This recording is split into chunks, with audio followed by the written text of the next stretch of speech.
Welcome to the Slop Farm. Enjoy the video.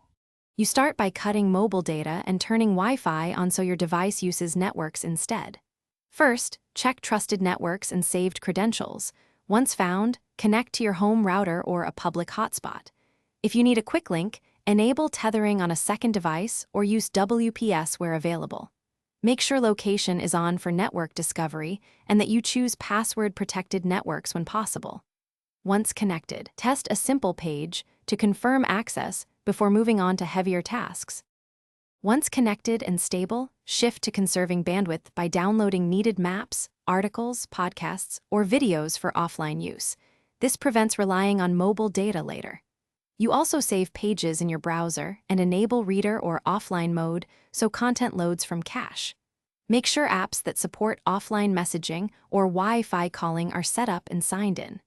If privacy matters, turn on a VPN over Wi-Fi. These steps let you continue working with minimal live data and fewer interruptions.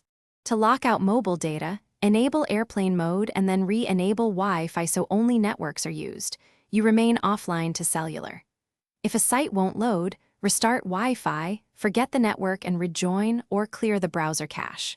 For captive portals, open a browser to complete login. If a hotspot limits connections, switch to a tethered phone.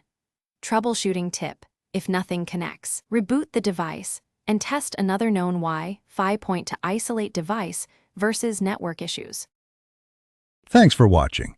Consider subscribing if we helped you today.